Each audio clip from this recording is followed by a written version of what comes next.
Banished from Earth Classic Game Room broadcasts from the Intergalactic Space Arcade on its never-ending mission to review everything.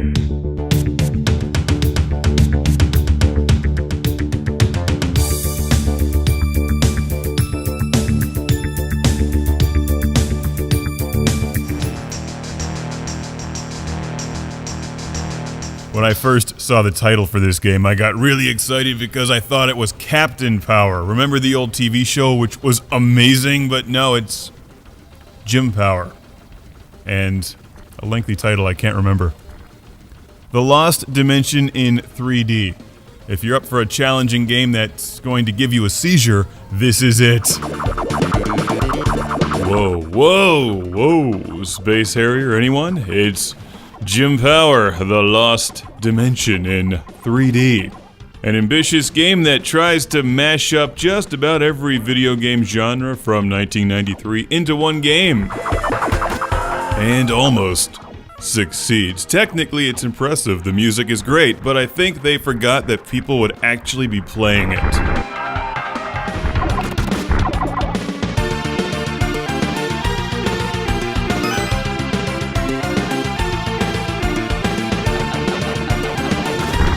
I didn't actually realize there were this many colors in the rainbow. Jim Power feels like the developers tried to take every bit of horsepower that the Super Nintendo could throw at a game and use it all at once. So what you're left with is one of the most confusing yet still remarkably ambitious games that I've ever seen.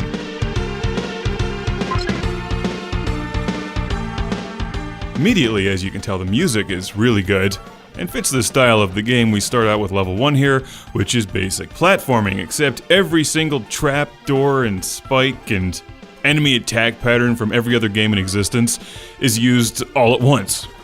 And the enemies will attack you with such speed that you have no chance of actually defeating them if you jump next to them, so you've just got to memorize the entire level, which is quite long, and feels like a patchwork quilt combined with an ice cream headache.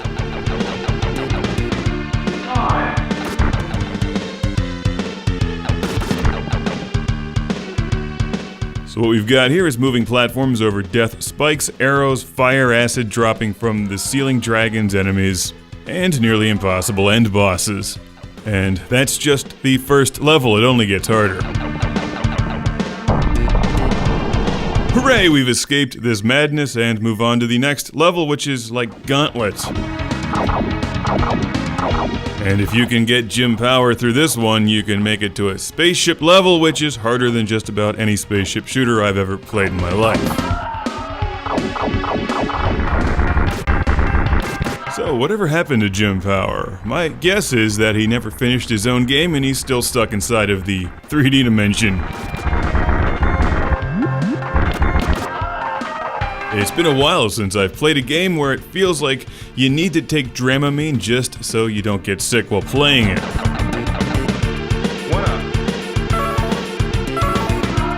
I will really applaud the developers for trying some cool things here and using all of the Mode 7 technology or whatever, but it's like they just needed to back off a bit.